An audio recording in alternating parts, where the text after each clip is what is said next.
This is lesson 1.5, Growth and Evolution. With growth comes economies of scale, something that we visited in a previous lesson.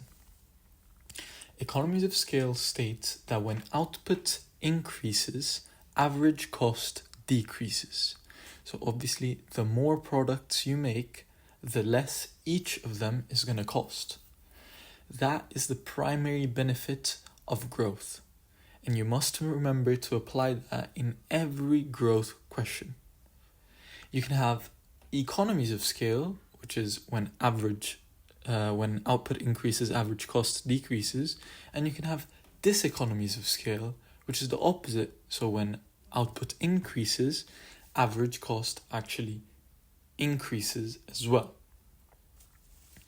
Now, there's specific types of these economies and diseconomies of scale, so let's visit them. There's internal economies of scale, which means that it only affects the specific company. So you have financial, which essentially states that banks will charge you lower interest rates because you're a larger business. There's marketing, because fixed cost of the marketing is spread out over such a bigger range of products that you have when you're a big company. There's managerial, because the bigger the company, the more specialist managers can be hired, which increase efficiency and productivity. There's technical, which means that large-scale machines can be bought for your business, which obviously makes efficiency be better. There's purchasing, which is simply buying in bulk. That's the most basic principle of all. There's risk-bearing, which is when you have a bigger product range, inefficiencies in one of these products is going to affect the company much less. And there's specialization, which means you can hire more specialized workers who are better at that one task. Then let's go on to external economies of scale. These will impact all the firms in the industry, and they will all benefit from this. Now, these economies of scale are experienced when there's locations with specialist labor. So certain parts of a country might have specialist labor that's really cheap and really good. You have new production processes that are being made and discovered. There's relocation of suppliers to a closer area to you, which obviously decreases the shipping costs. And you have better transport networks, which allows you to dispatch your products in a more efficient way, and also it allows your employees to get into work earlier and easier. Now moving on to diseconomies of scale, and internal ones are a lack of control and coordination, as obviously the bigger the company becomes, the less control and coordination you're going to have within it, which may cause poorer working relationships. At times, there's often a boredom from employees because they're so specialized. They tend to be tasked with very repetitive tasks, which causes boredom and demotivation. Obviously, increase in bureaucracy, which makes decision-making much, much slower, and it makes it harder for your company to grow. And you have complacency. Once you become such a big company, sometimes you're okay with paying a little more and maybe not making the greatest decision at the time. You simply just are okay with the position you're at. Then we have external diseconomies of scale, and these are obviously higher rents. That's obviously going to increase your costs. Too much competition in the area, as that will mean that your employees are actually sought after more, which will make you have to pay them more and give them more financial rewards in order to retain them. And traffic. Traffic obviously slows your work down. Now that we know economies and diseconomies of scale, let's focus on specific growth. There's two types of growth, which is internal or organic, and external, which is inorganic. The simple difference between these is that internal is done with the company's own resources, and external is done by seeking the support of an external party. There's always reasons to grow and reasons to stay small. Businesses may choose accordingly depending on what they prefer. sometimes growing may not be the best option for someone. The reasons to grow are obviously the benefit of economies of scale, as we just talked about, having more access to more sources of finance, as obviously it's much easier to get loans and things as such, easier recruitment and retention of employees, as people will want to work for you if your company is big. You have more brand awareness and brand loyalty, as more people will know your brand, more people will come to you, which will obviously lead to more profits. And with a bigger company, you can spread risks and have diversification, which means you can have more products, more functions, which means that you're less likely to fail. On the other hand, we have reasons to stay small, which is you get to keep privacy, you get to keep ownership and control, you get to keep your autonomy, as it's really easy to run the business by yourself.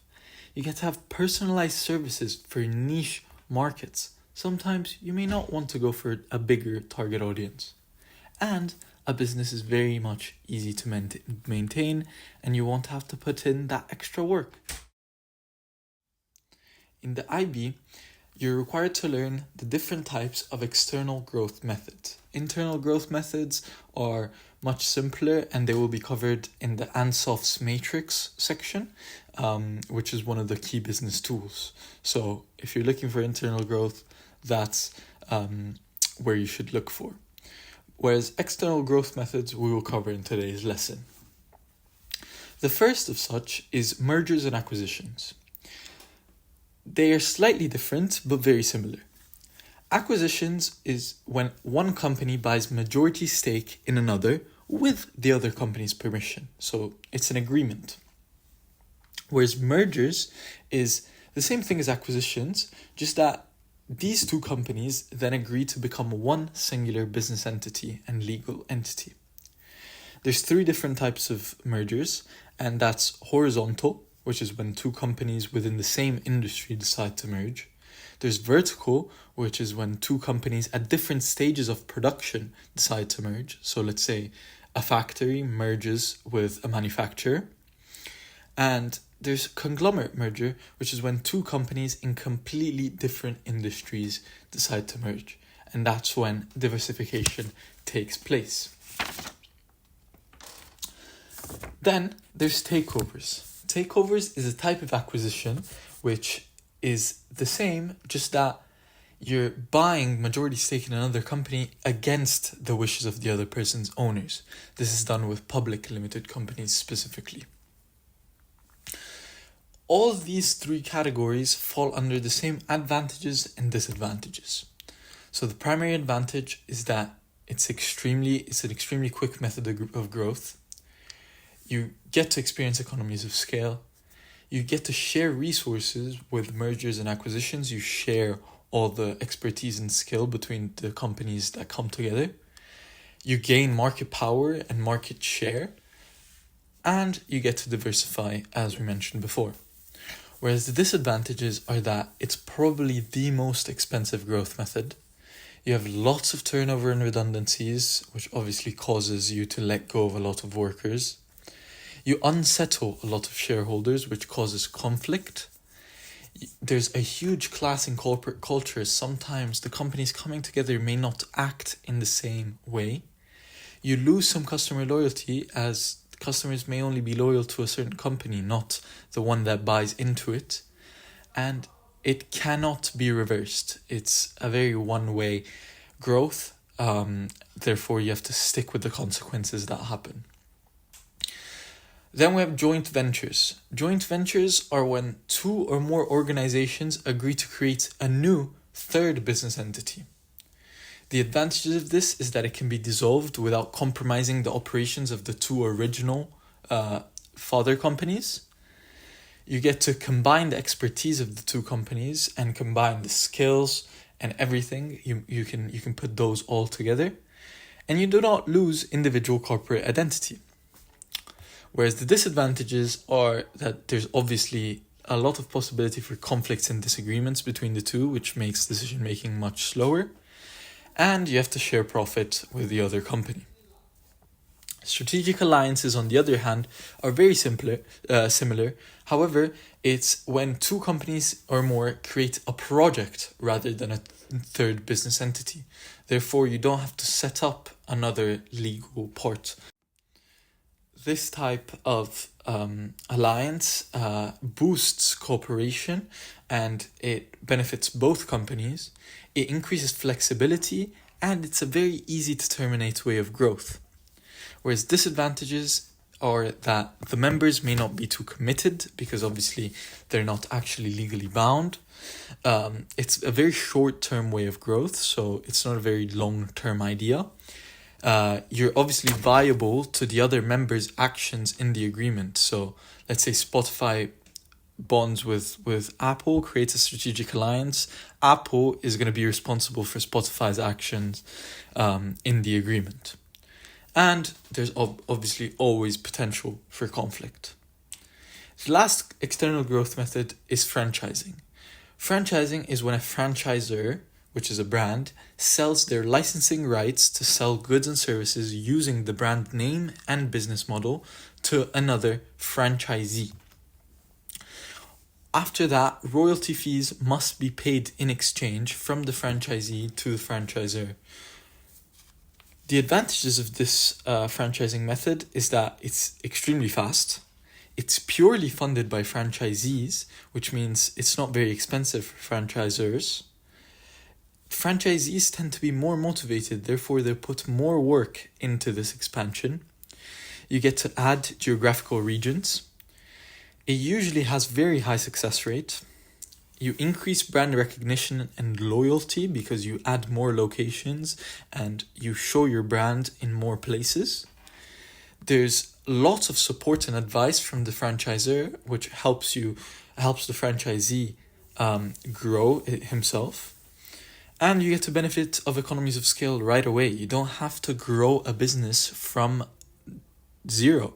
You start with already a good brand image.